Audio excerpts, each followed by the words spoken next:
luar biasa. Semangat pagi Bapak Ibu sekalian. Pagi luar biasa. Selamat untuk kita semua. Baik. Terima kasih atas waktunya Bapak Ibu. Kita diberikan Tuhan kesehatan untuk bisa berkumpul di ruangan ini. Tujuan saya mengundang Bapak Ibu adalah untuk menyebarkan pemahaman dan penerapan pengalaman atau diseminasi budaya positif. Ini untuk tugas saya nanti di modul guru penggerak di 1.4, yaitu budaya positif yang ada di sekolah kita. Baik Bapak Ibu sekalian, selamat datang. Sebelumnya saya akan perkenalkan diri dulu. Nama saya Bang PDI. Saya calon guru penggerak angkatan 10 dari Kabupaten Simalungun. Selamat datang di PHS, panitia saya ini.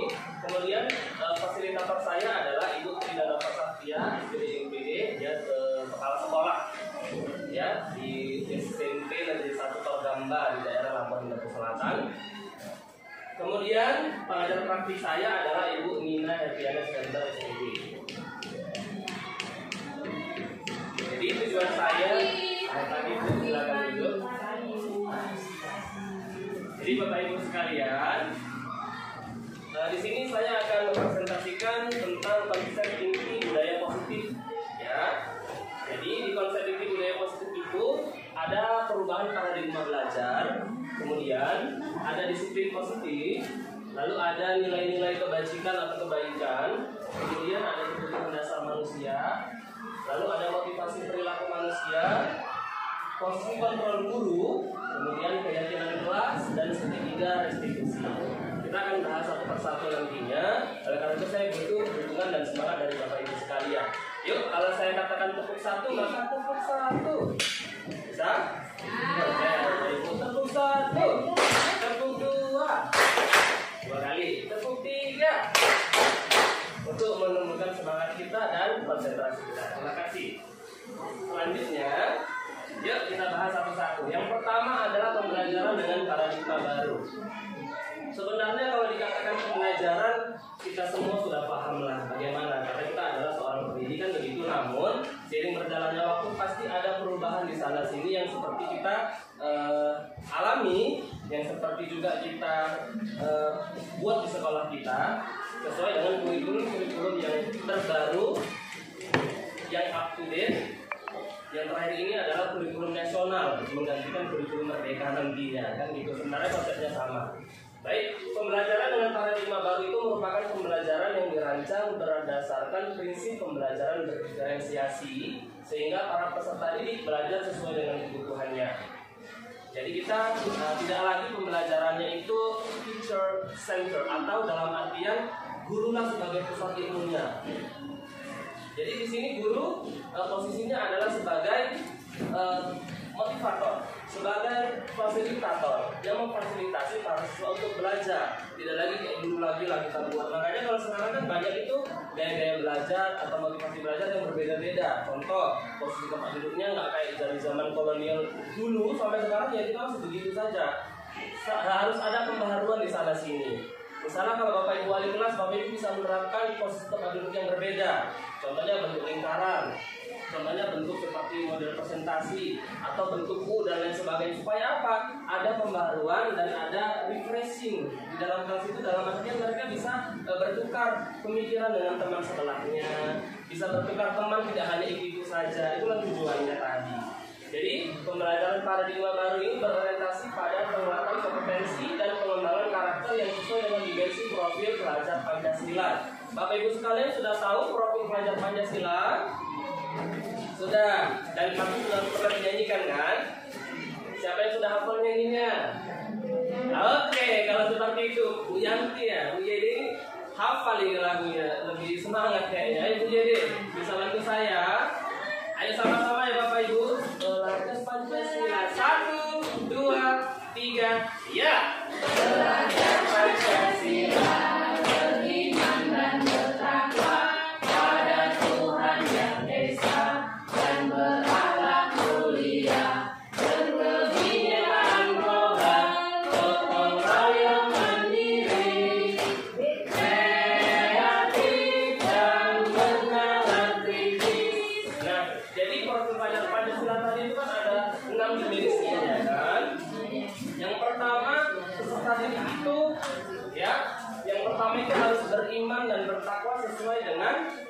Pancasila tadi kan, yang pertama itu adalah ketuhanan yang Maha Esa.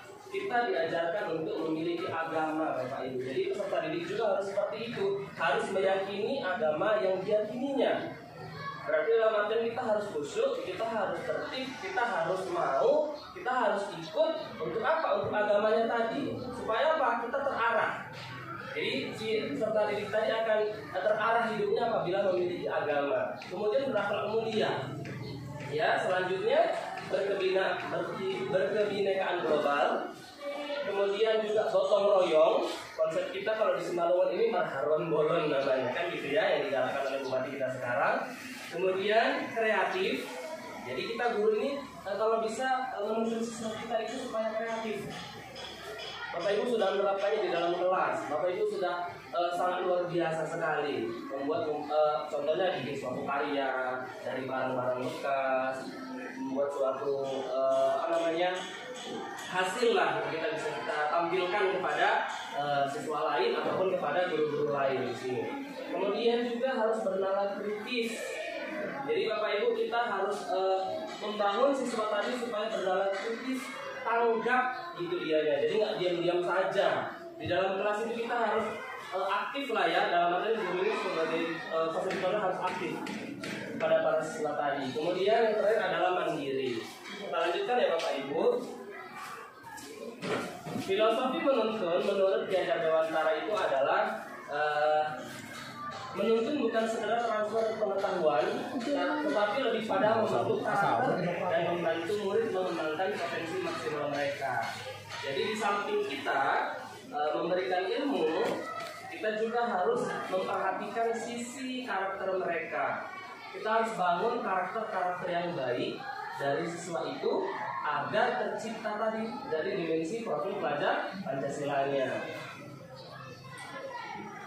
Selanjutnya, kalau biasanya kita mengetahui itu kan kita sebagai sumber ilmu. Jadi sekarang kalau di kelas kita harus pembelajaran itu berpusat pada siswa, dalam artian siswa tadi kita berdayakan untuk bisa mencari ilmu mereka sendiri. Kita hanya membantu dan menuntun saja. Mereka bebas mencari ilmu dari mana saja, dari internet kan, dari buku pelajaran lainnya kan, atau dari orang-orang tertentu. Jadi guru yang pertama di sini konsepnya adalah guru harus berpihak pada murid. Kemudian guru harus menuntun siswa sesuai dengan kodratnya, kodrat alam maupun kodrat zamannya. Kalau sekarang kita kan sudah zaman yang namanya zaman teknologi kan, Bapak Ibu sekalian. Jadi dalam pembelajaran boleh kita sisipkan bagaimana cara kita memberikan pembelajaran yang berbeda daripada sebelumnya. Nah, sebelumnya saya sudah menerapkan pembelajaran menggunakan aplikasi-aplikasi contoh. Bapak Ibu mungkin sudah tahu aplikasi Quizzes. Jadi di situ kita juga bisa menggunakan aplikasi crossword juga namanya, supaya berbeda dalam pembelajaran kita. Bapak Ibu nanti boleh mencari pembelajaran tersebut dari YouTube dan lain sebagainya ya, untuk pemahamannya. Kemudian guru juga harus memahami karakter murid dan guru harus mengerti tujuan pembelajaran. Bapak Ibu, jadi pendidikan yang berpihak pada murid itu yang bagaimana? Yang pertama, guru harus memfasilitasi kebutuhan peserta didik. Yang kedua, guru harus kreatif dan inovatif dalam pembelajaran. Jadi tidak hanya metode ceramah saja yang kita berikan di kelas, tetapi variasi lah dalam pembelajaran di dalam kelas itu. Ya, Bapak Ibu sekalian. Kemudian guru harus mampu menciptakan pembelajaran yang menyenangkan. Jadi tidak pembelajaran yang menakut-nakuti lagi kepada siswa. Kalau kamu tidak begini, kamu begini nanti. Jadi kita berikan pandangan-pandangan yang baiklah kepada siswa agar tercipta karakter yang baik dari siswa tersebut. Kemudian guru harus menyesuaikan pendidikan sesuai dengan perkembangan zaman. Selanjutnya Bapak Ibu, nilai seorang guru itu tadi adalah yang pertama berpihak pada murid, kemudian mandiri, kemudian kolaboratif, yang keempat reflektif, dan yang kelima adalah inovatif. Ya, selanjutnya kalau untuk peran guru penggerak boleh saya minta Ibu Samina untuk membacakannya. Yang duduk Pak. Iya, nggak apa-apa Bu. Situ aja boleh Bu. Iya, ya. Peran guru, silakan Bu. Peran guru penggerak menjadi pemimpin pembelajaran, Ya. menggunakan komunikasi praktisi, menjadi kelas bagi guru lain, menjalin kolaborasi antar guru, mewujudkan kepemimpinan murid. Terima kasih Bu Samina. Kita berikan nama Bu Samina. Jadi Bapak Ibu sekalian, ada miskonsepsi tentang teori kontrol yang selama ini sudah kita pahami, ya. Yang pertama itu guru itu mengontrol murid. Ilusinya guru itu bisa membuat murid itu berbagai macam ragam bentuknya, begitulah maksudnya. Kemudian ilusi bahwa penguatan positif itu efektif dan bermanfaat. Selanjutnya ilusi bahwa kritik dan membuat rasa bersalah itu mampu menguatkan karakter. Jadi kalau kita sebagai guru kita buat rasa bersalah siswa itu tujuannya untuk menguatkan karakter siswa, itu yang kita pahami selama ini. Kemudian ilusi bahwa orang dewasa itu berhak memaksa. Ini sebenarnya miskonsepsi dari teori kontrol yang telah kita pahami Bapak Ibu sekalian.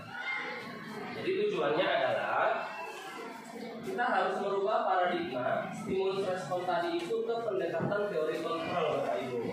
Jadi posisi kontrol guru tadi harus kita pahami ya. Nanti akan saya jelaskan apa saja posisi kontrol seorang guru di dalam kelas ataupun di sekolah. Nanti akan kita bahas satu persatu. Ya. Jadi stimulus respon tadi ini yang biasa kita pahami akan kita rubah nanti menjadi teori kontrol Bapak Ibu. Yang pertama, realitas atau kebutuhan kita sama. Ternyata dari teori kontrol itu realitas atau kebutuhan kita berbeda Bapak Ibu sekalian. Siswa juga seperti itu. Mereka pelajarannya pasti tidak sama. Kebutuhan belajar mereka pasti tidak sama. Tidak bisa kita satukan dengan contohnya ceramah saja atau kita yang ini dengan teori yang sama setiap hari, tidak bisa. Jadi siswa itu memiliki kebutuhan masing-masing ya Bapak Ibu. Jadi kita harus penuhi. Kita harus paham tentang pembelajaran dan diferensiasi Bapak Ibu sekalian. Kemudian, stimulus respon yang kedua adalah semua orang melihat hal yang sama. Menurut teori kontrol, setiap orang itu memiliki gambaran yang berbeda-beda. Selanjutnya yang ketiga, kita mencoba mengubah agar orang berpandangan sama dengan kita. Menurut teori kontrol itu berbeda. Kita berusaha memahami pandangan orang lain tentang dunia. Selanjutnya, perilaku buruk dilihat sebagai suatu kesalahan. Menurut teori kontrol, semua perilaku itu memiliki tujuan. Kemudian, orang lain bisa mengontrol saya. Menurut teori kontrol itu hanya Anda yang bisa mengontrol diri Anda, bukan orang lain. Saya minta tolong kepada Ibu Rosi untuk membacakan selanjutnya. Oh, kurang nampak ya? Kepada Ibu TS boleh? Saya bisa mengontrol orang lain. Teori kontrol, Anda tidak bisa mengontrol orang lain. Selanjutnya Bu. Iya. Stimulus respon mengatakan pemaksaan ada pada saat bukan gagal. Teori kontrol mengatakan bahwa kolaborasi dan konsensus menciptakan pilihan-pilihan baru. Stimulus respon mengatakan bahwa model berpikir menang atau kalah. Teori kontrol mengatakan bahwa model berpikir menang-menang. Oke, terima kasih Bu TS ya. Ya, kita siapkan untuk tes dulu ya. Selanjutnya, bagi santai aja ya, nggak usah kayak susah sekali. Selanjutnya kita masuk ke disiplin positif Bapak Ibu.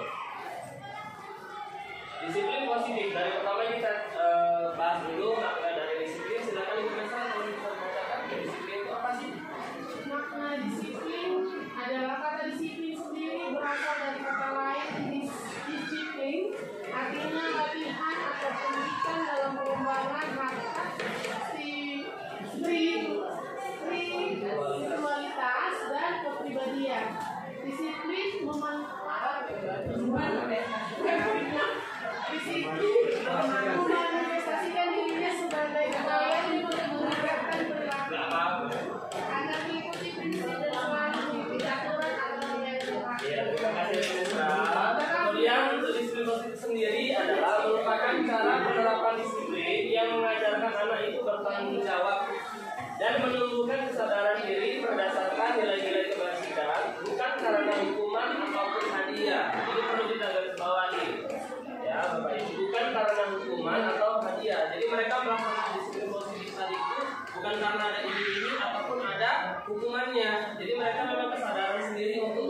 jawab, ya, menumbuhkan kesadaran diri untuk bertanggung jawab atas perilakunya sendiri. Begitu.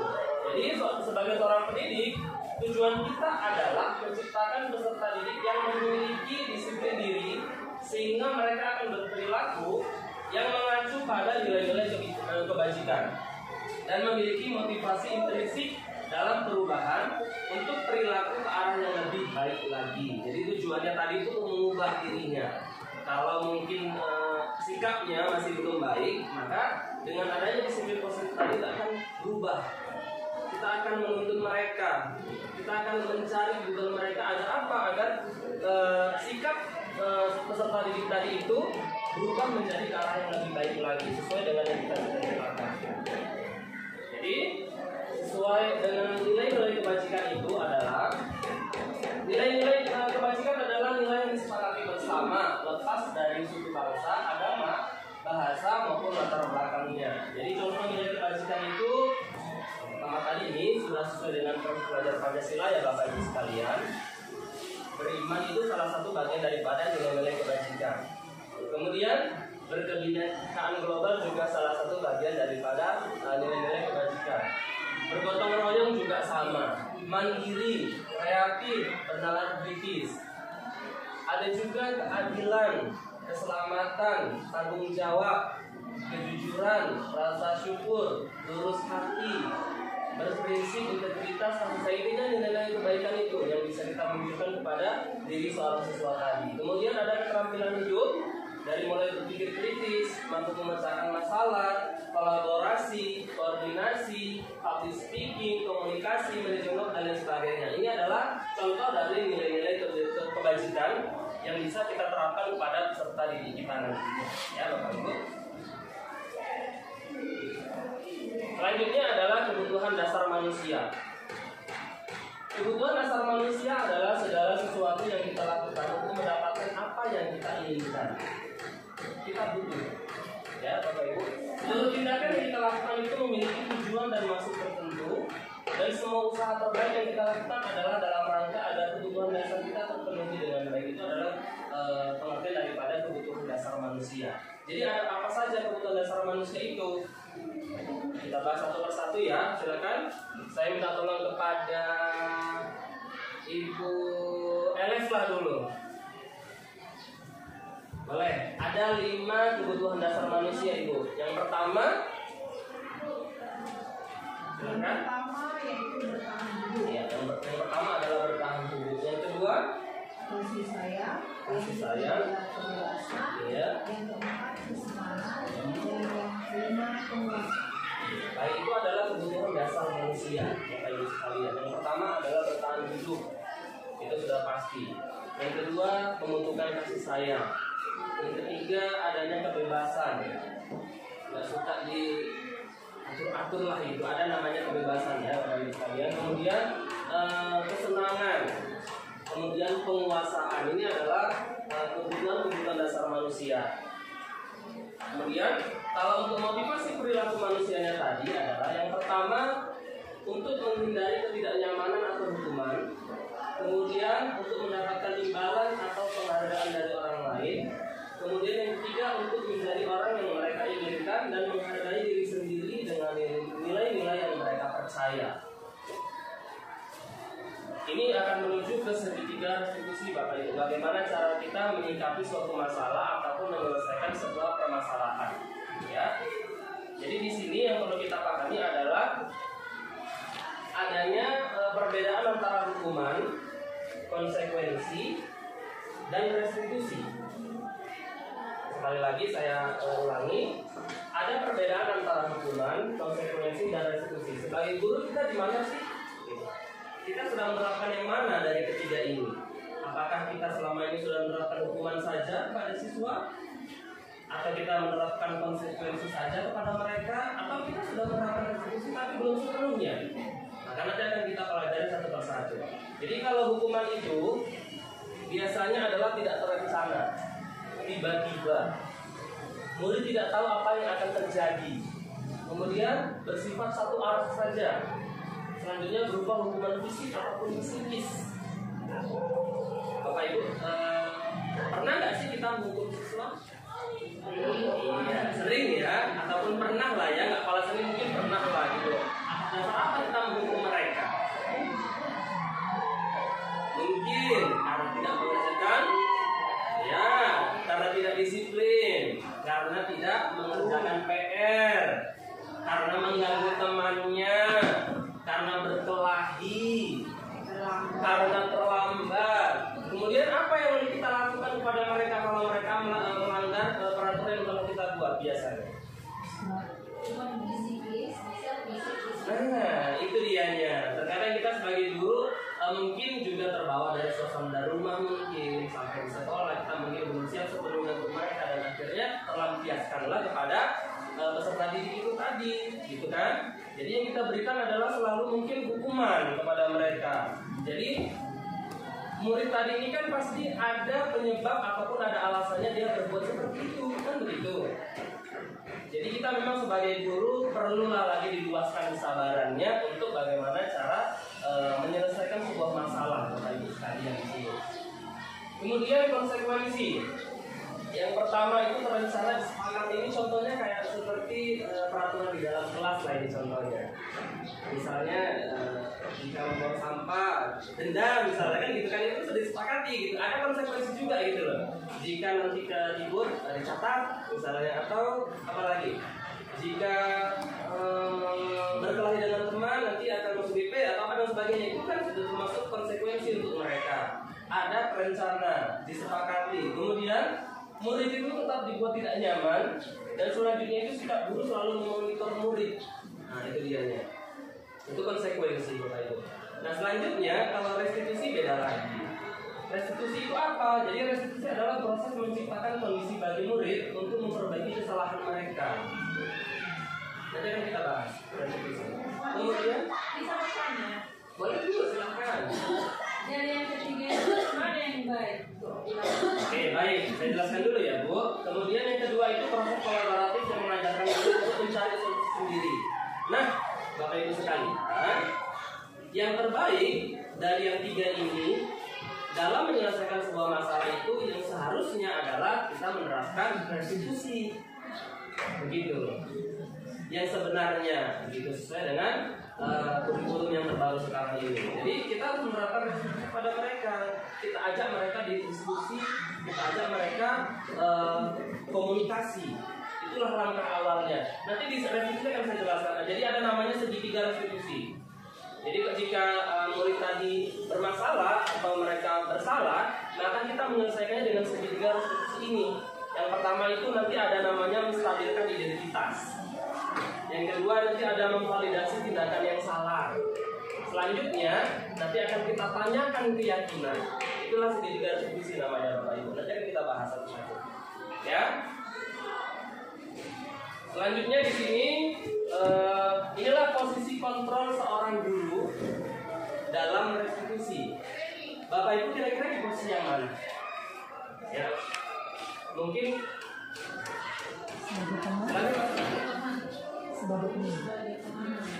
ya, coba saya tanya satu-satu boleh ya. Di sini ada Pak Jejes juga di sini nih. Ini kan posisi kontrol guru. Yang pertama itu guru sebagai ini dalam menyelesaikan sebuah masalah ya Bapak Ibu. Guru sebagai penghukum. Kemudian guru sebagai pembuat merasa bersalah. Guru sebagai teman. Guru sebagai pemantau. Dan guru sebagai manajer. Kira-kira Bapak Ibu guru di posisi yang mana? Silakan.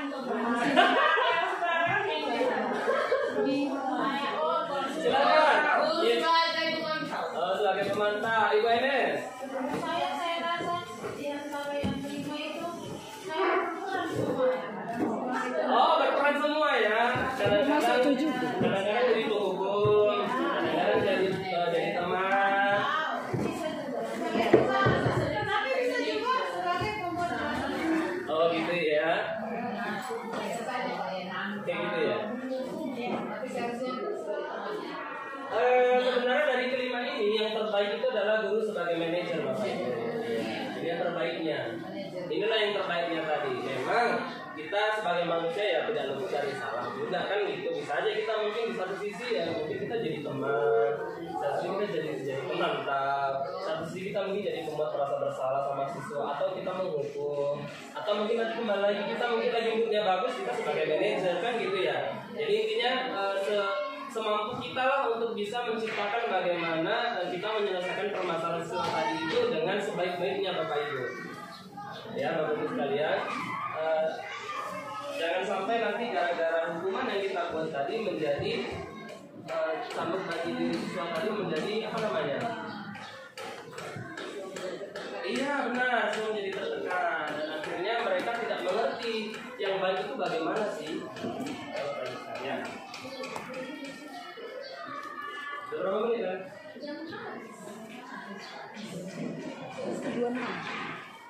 Kemudian kita masuk ke keyakinan sekolah atau keyakinan kelas. Bapak Ibu adakah yang sudah menerapkan keyakinan atau keyakinan kelas?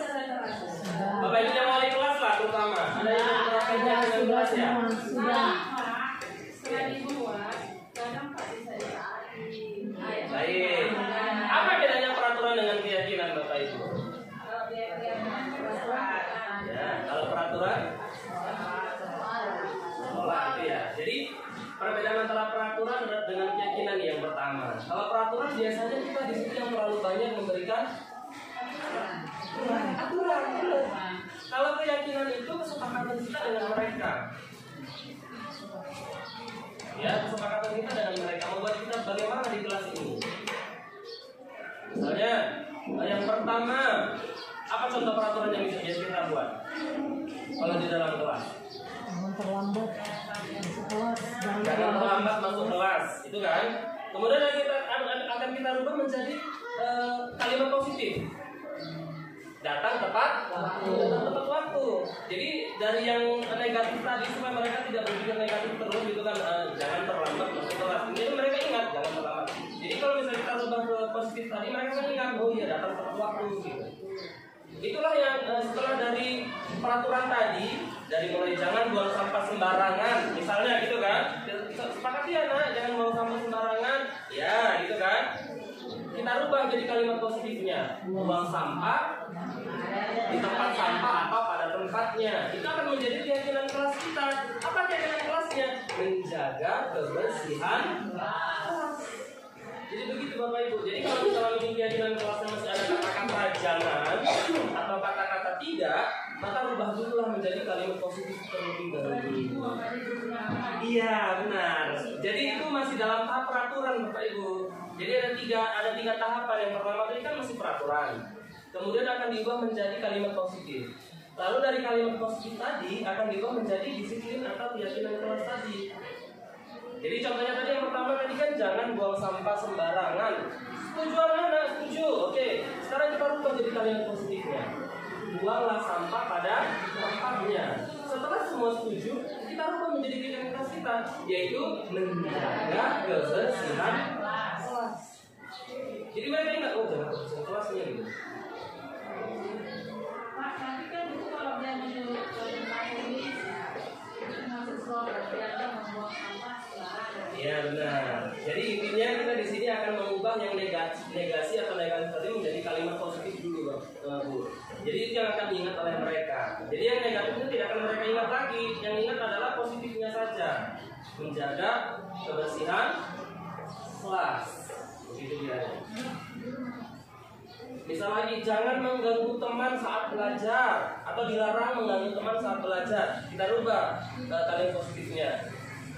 Belajar dengan tertib atau nanti diubah lagi saling menghargai keyakinan kelasnya. Mereka sudah tahu dulu saling menghargai itu ngapain aja gitu. Ya yang pertama nggak boleh ini, nggak boleh ini, nggak boleh itu kan sama kawannya kan mereka tahu lah nanti saling menghargai itu bagaimana.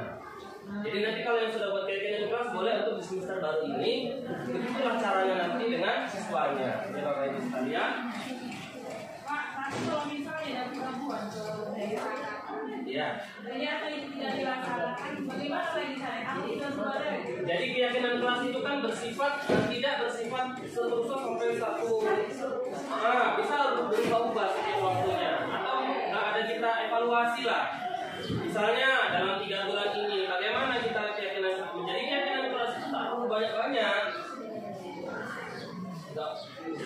satu yang 10 misalnya gitu kan, diubah nanti jadi 8 atau diubah jadi 5. Jadi disiplin keyakinan kelasnya itu jadi 5 saja misalnya. Sudah bisa seperti itu. Jadi nggak banyak-banyak deh. Jadi itu bisa berubah juga sesuai dengan kondisi lah. Ya, kalau misalnya dia 5 dia buat. Yang 3 ini terlaksana dengan baik. Yang 2 ini tidak. Ini yang 2 kan bisa kita ubah. Bisa kita rubah dan bisa kita evaluasi. Kira-kira kalian bagaimana, setuju dengan yang 2 ini kan begitu kan? Kita rubah lagi, kita cari lagi apa yang cocok pada mereka kan begitu. Jadi bisa dikondisikan lah Bapak Ibu sekalian. Ya. Jadi keyakinan kelas itu adalah kesepakatan yang disusun dan dikembangkan bersama-sama antara guru dengan murid. Jadi di sini tidak lagi kita sepenuhnya yang mengakomodir peraturan tersebut. Jadi kita ajak mereka berkomunikasi Bapak Ibu sekalian. Ini juga belum sampai ya. Kayaknya dari kantin. Jadi kesepakatan kelas tadi itu adalah menuntut nilai-nilai positif yang akan berujung pada keyakinan kelas. Keyakinan kelas merupakan kesepakatan kelas yang diyakini bersama oleh guru dan murid selama proses pembelajaran. Jadi Bapak Ibu tidak terikat kepada wali kelas saja ya. Kepada guru makhluk juga boleh, nggak apa-apa. Misalnya saya beragama Islam gitu misalnya kan, saya buat kesepakatan untuk anak-anak saya beragama Islam saja pada saat masuk kelas. Boleh, nggak apa-apa. Ada yang disepakati di situ supaya pembelajaran tadi berjalan dengan baik, kan gitu fungsinya. Boleh kita buat 2 keyakinan kelas saja misalnya. Yang pertama harus tertib dan saling menghargai, misalnya 2 ini saja. Dari keyakinan kelas tersebut bisa kita terapkan sama siswa. Jadi nggak terpaku kepada wali kelas saja, wali kelas saja yang keyakinan kelas berarti kami nggak bisa, enggak boleh.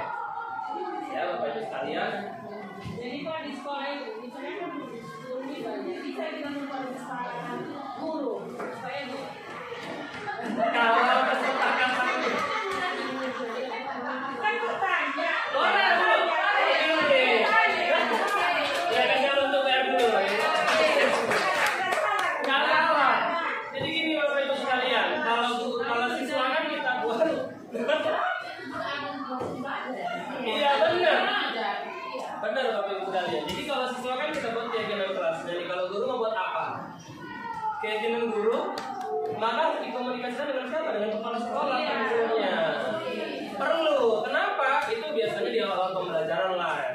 Awal tuh agar kita mengajari disiplin kepada siswa. Ya kita juga kalau bisa lebih disiplin lah. Kan itu yang kuncinya tadi. Bukan mau yang lain-lain. Kan gitu ya. Nah boleh. Tapi itu dikomunikasikan dengan pimpinan lah, terutama stakeholder yang ada di sekolah inilah.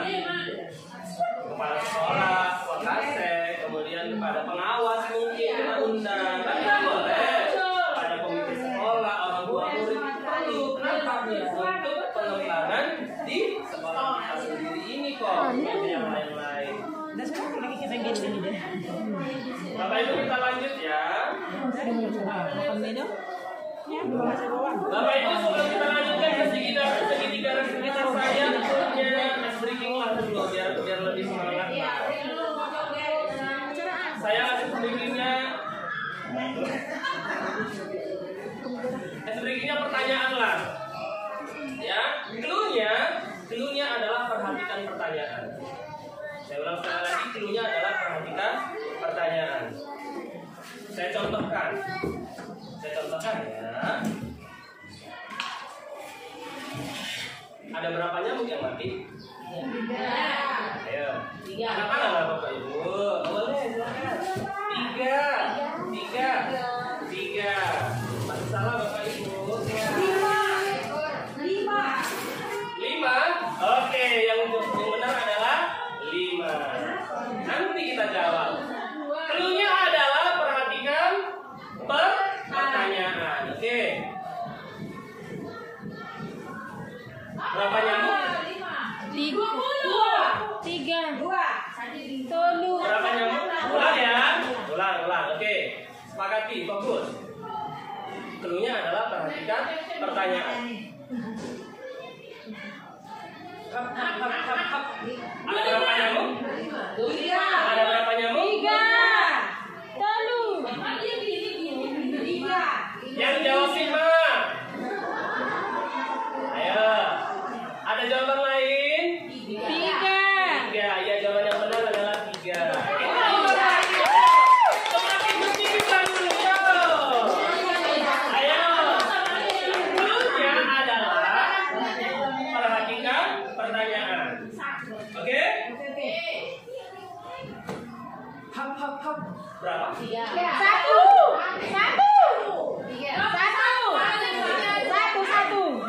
Jawaban yang benar adalah ayo, masih bingung ya, Bapak Ibu sekalian. Oke, saya ulang lagi. Cluenya adalah perhatikan pertanyaan. Cluenya adalah perhatikan pertanyaan.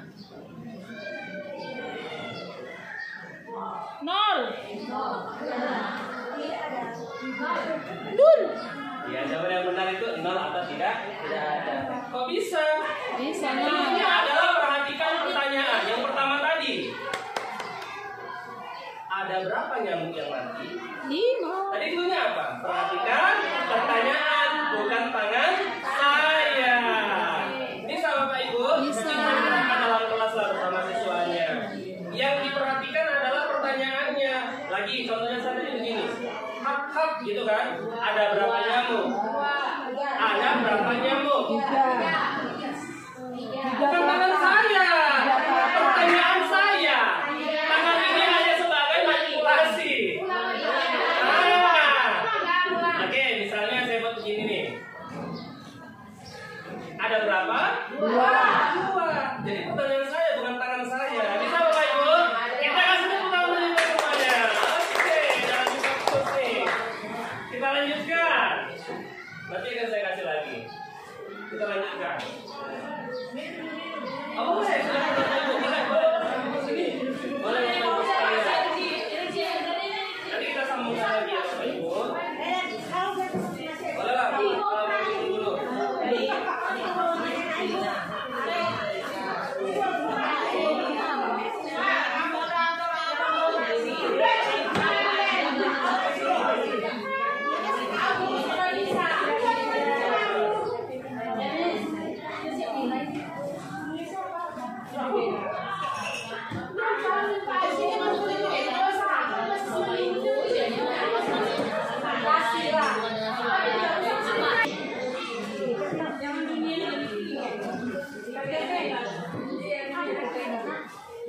Bapak Ibu sambil-sambil bisa saya lanjutkan.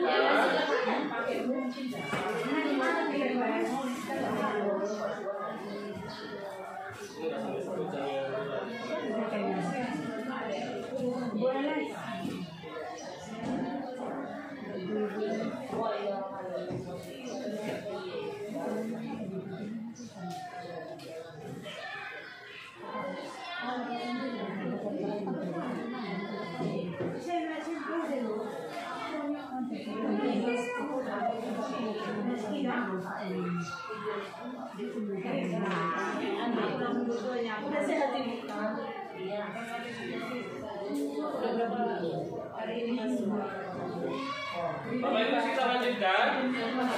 Oke. Semangat pagi Bapak Ibu sekalian. Ada lupa.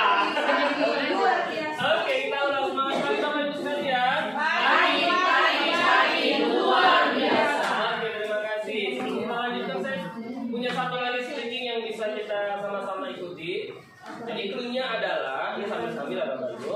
Cluenya adalah bumi itu bulat. Oke ya.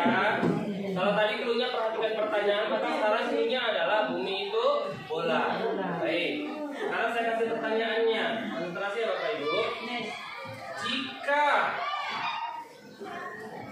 Jika 10 tambah 1 sama dengan 1, kemudian 4 ditambah 5 sama dengan 0, 8 tambah 8 sama dengan 4, maka 8 tambah 0 sama dengan berapa? 3. Langsung cepat Bu, langsung 3. Ada lagi Bapak Ibu? Ya, jawaban yang benar adalah 3. Oke, masih terus berpikir ya. Apa cluenya? Sudah melanjutkan. Ya. Cluenya adalah bumi itu bulat. Ya. Kita pahami ya. Bumi itu bulat. Kita ucapkan lagi. Bumi itu bulat. Jika 1 tambah 4 sama dengan 0, 2 tambah 8 sama dengan 2, maka 6 tambah 4 sama dengan berapa? 1.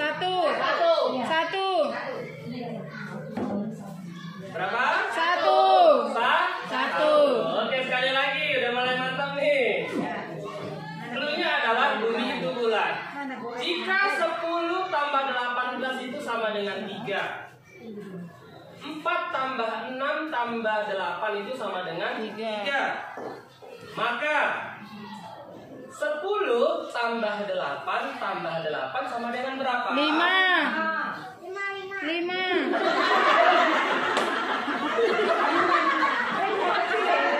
Ya, jawaban yang benar adalah 5. Bagaimana kok bisa 5? Ingat terus saya tadi yang di awal adalah bulat. Maka setiap angka yang ada lingkarannya maka dia dihitung sebagai 1. Sudah paham Bapak Ibu? Oke, tepuk tangan kita semuanya yuk. Kita sambung ke segitiga restitusi Bapak Ibu. Ini yang tadi akan kita bahas. Jadi segitiga restitusi adalah cara bagaimana kita menyelesaikan masalah bersama dengan siswa dengan tujuan tidak menyakiti mereka, tapi menstabilkan identitas mereka. Kita validasi tindakan mereka menjadi tindakan yang benar sampai akhirnya akan menanyakan keyakinan dan akhirnya mereka sadar bahwasanya perbuatan mereka itu adalah salah menurut mereka dan menurut kita dan menurut peraturan yang ada. Dan akhirnya mereka mengubah identitas yang tadinya salah atau gagal tadi menjadi benar atau sukses Bapak Ibu. Jadi segitiga restitusi itu tahapannya adalah yang pertama itu menstabilkan identitas. Yang kedua itu adalah validasi tindakan yang salah dan akhirnya menanyakan keyakinan mereka. Ini bisa kita terapkan di kelas, kita sebagai wali kelas, kita sebagai guru mapel juga boleh, atau setingkat yang lebih tinggi kita sebagai guru BP pun boleh seperti ini ya. Jadi tidak serta-merta langsung kita sebagai guru sebagai penghukum kepada siswa. Ya Bapak Ibu sekalian, ya namanya juga manusia, Pak Imam ya sekali-sekali mungkin ada masuk konstan, masuk instan kita langsung hukum gini segala macam ya. Namanya juga manusia, tapi setidaknya kita jika menghadapi masalah-masalah siswa tadi kita usahakan kan begitu ya, usahakan agar bagaimana caranya akhirnya siswa itu sadar dan tidak mengulangi lagi. Tujuan kita kan seperti itu. Jangan sampai nanti akhirnya mereka kemudian ingat aku digini aja nih rupanya dihitung gini aja nih, dia kan dibuat lagi. Jadi tidak ada di situ kata-kata perubahan lah kepada siswa tersebut. Jadi bisa kita lihat kalau segitiga restitusi itu bagaimana kata-katanya yang bisa kita pakai ya. Ini Bapak Ibu sekalian bisa kita pakai ya.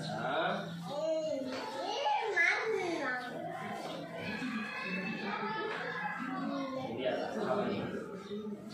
Jadi tahapannya yang pertama itu menstabilkan identitas. Jadi contoh anak itu berbuat salah. Misalnya ada seorang anak yang sama temannya tadi usil, misalnya gitu kan. Kemudian temannya jadi menangis. Kita lihat nangis kenapa, kita tanya kenapa kan gitu. Ternyata si owner tadi yang membuat salah tadi itu kita panggil lah besoknya kan gitu ya Bapak Ibu sekalian kan. Nah pas kita panggil tadi nggak sama ngomong kamu begini, kamu begini ya kan gitu kan, biasanya kan seperti itu. Terkadang kan itu bukan terus kan gitu. Ini perlu kita ajak komunikasi dulu pada siswa tadi yang bermasalah. Ya, langkah awalnya mungkin yang pertama kita stabilkan dulu, kita tanya dulu sama siswanya, coba ceritakan bagaimana kejadiannya. Kita tanya dulu kepada mereka, apa penyebabnya, apa latar belakang masalah tadi, sama siswa tersebut kan gitu. Kita tambahkanlah kata-kata, ya inilah namanya juga manusia nak. Setiap manusia juga bersalah. Saya sebagai guru juga punya salah. Jadi intinya kita sadarkan dulu dia dengan kata-kata yang positif dulu pada siswa tersebut. Jadi kemudian kita kait sama mereka juga, ya berbuat salah itu nggak apa-apa, nah tapi diusahakan agar tidak melukai orang lain atau menyakiti orang lain. Tanyakan sama siswa tersebut dulu. Kita ajak berdiskusi lah. Kalau misalnya kepada siswa yang terlambat juga bisa. Nah, mungkin alasannya kenapa kita tanya dulu penyebabnya. Karena putus rantainya lah, atau misalnya dimarahi orang tuanya jadi terlambat dianya, atau karena nggak dikasih uang jajan akhirnya terlambat. Kan banyak kemungkinan tertentu. Kemudian setelah kita tanyakan, kita cari dulu latar belakang masalah tersebut. Selanjutnya yang kedua ini kita validasi tindakan yang salah. Tanya, oh ternyata kamu mungkin punya alasan melaksanakan itu atau melakukan kegiatan itu atau melaksanakan permasalahan itu tadi kan salah kamu nak. Ada di situ alasannya mungkin ya nak. Ya kenapa seperti itu? Kita validasi dulu. Selanjutnya bisa juga bisa saja mungkin kamu merasa bangga terhadap hasil yang kamu dapatkan, tapi ada hal yang jadinya merugikan untuk orang lain. Nah begitu kita tanyakan sama mereka. yang akhirnya nanti kita menanyakan keyakinan, kira-kira keyakinan kelas mana yang telah kamu langgar. Nah, misalnya dia tadi karena mengganggu teman, saling menghargai teman, nah kamu sudah tahu.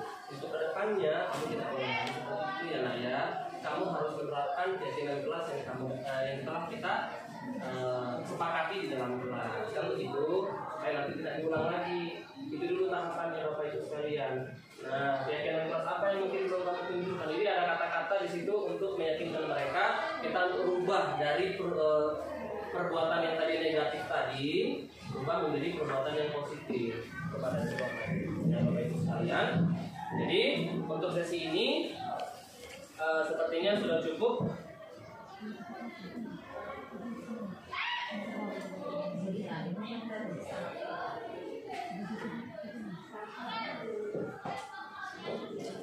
Ya, sepertinya Bapak Ibu, sesi kita telah selesai dari pemaparan saya tentang disiplin positif atau budaya positif yang ada di sekolah kita. Jadi, terima kasih atas waktunya.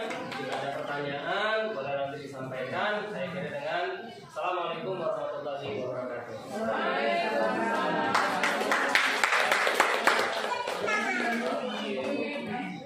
Silakan Bapak Ibu yang berfoto. Foto boleh. Oh, jangan. Ini dah, bisa. Gak usah pakai ini.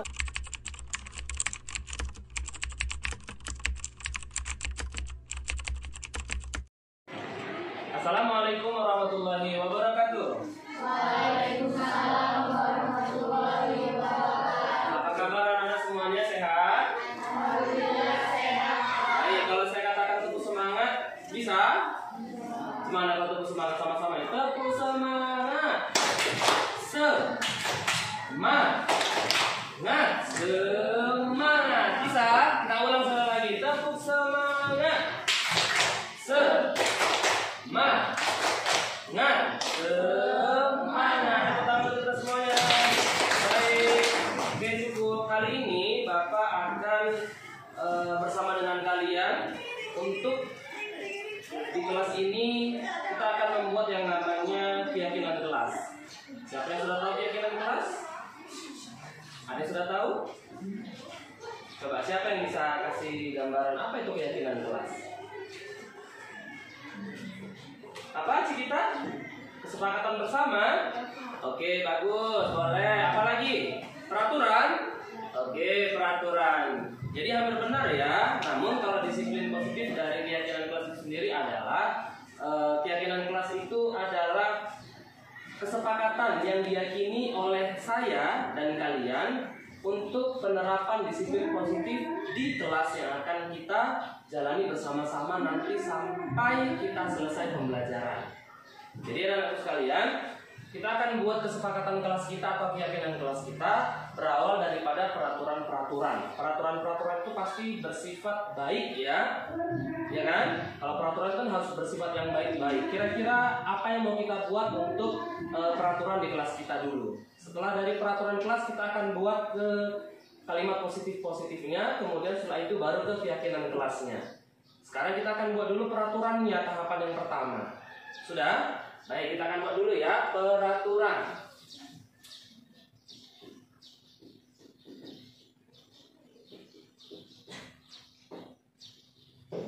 Ya, peraturan kelas kita apa kira-kira yang mau kita sepakati dulu dalam kelas ini? Silakan. Jangan membuang sampah sembarangan. Oh iya, baik. Jangan membuang sampah sembarangan. Oke. Apa lagi? Mengerjakan PR di rumah, Pak. Oke, boleh. Mengerjakan tugas ya, boleh. Mengerjakan tugas di rumah. Oke, ada lagi? Melaksanakan piket kelas. Boleh yang lain ya? Piket kelas. Apa lagi? Tidak boleh makan-makan ya? Tidak boleh makan-makan di kelas. Apa lagi? Tidak boleh ribut. Oke. Ada lagi, ayo kita tambahin lagi, boleh yang lain?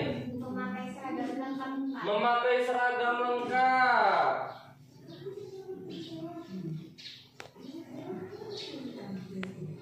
Oke, baik, cukup. Ada lagi?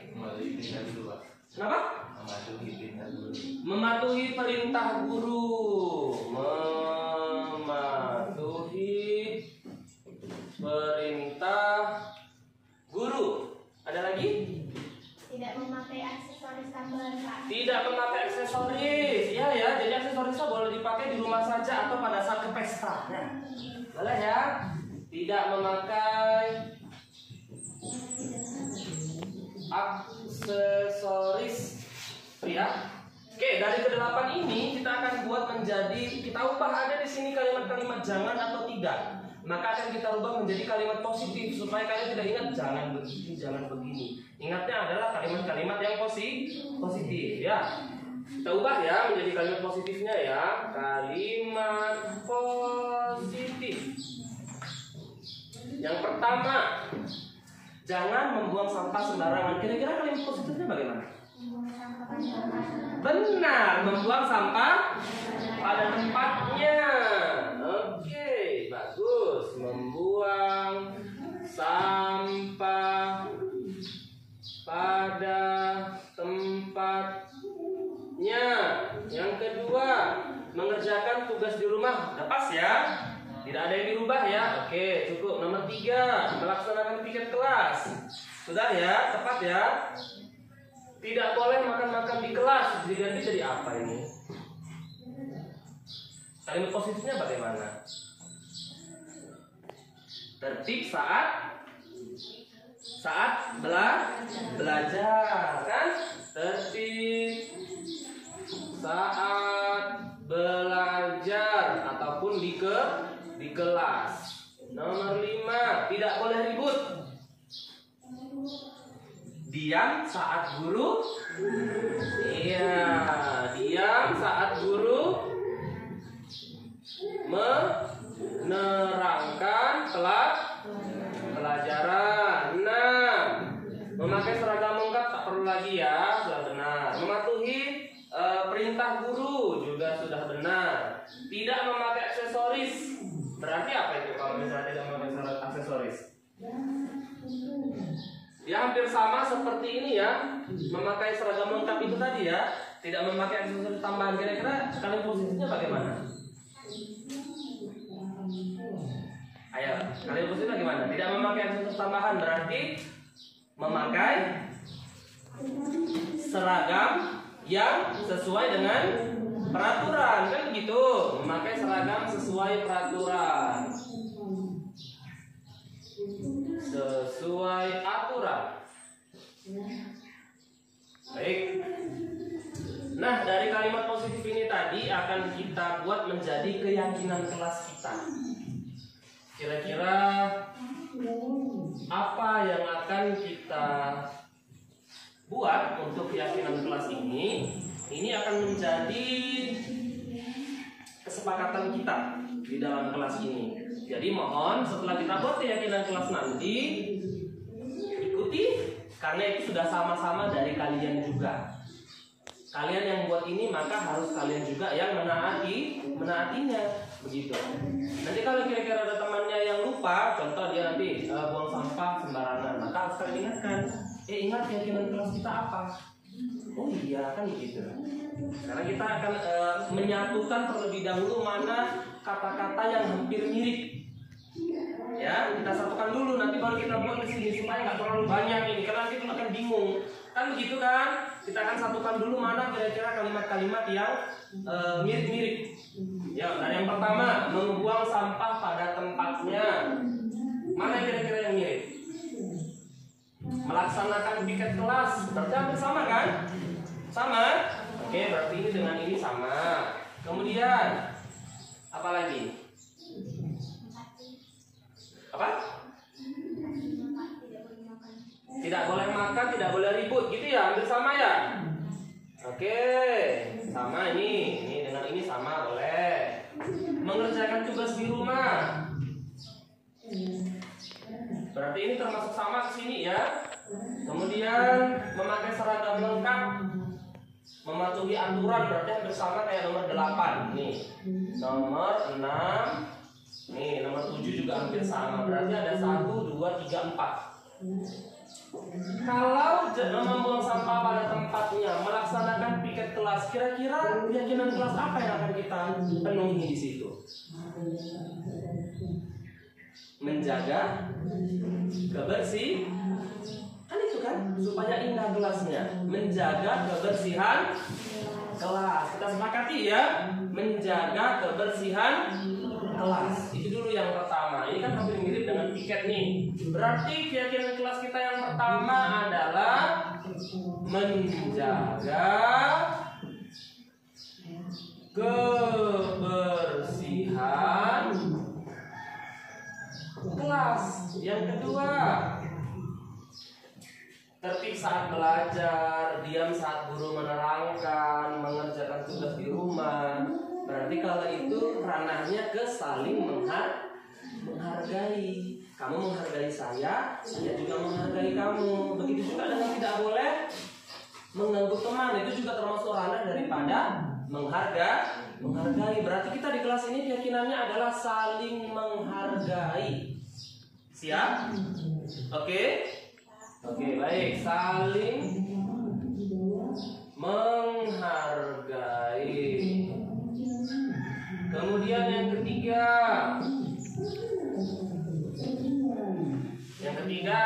memakai seragam. Kemudian apa tadi? Mematuhi perintah guru. Berarti kita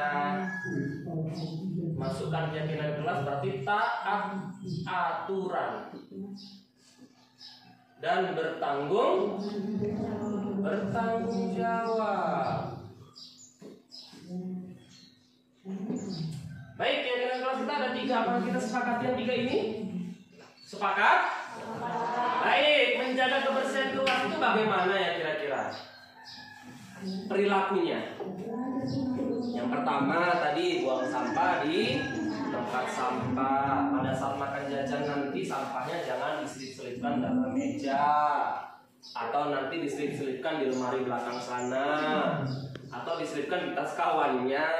Nggak boleh ya. Jadi harus memang betul kita ikuti aturan tersebut. Keyakinan kelas kita nanti ada sampah, ikuti, jangan disuruh dulu baru diambil. Begitu ya, itu kan termasuk daripada menjaga kebersihan. Ada kesadaran diri kamu juga.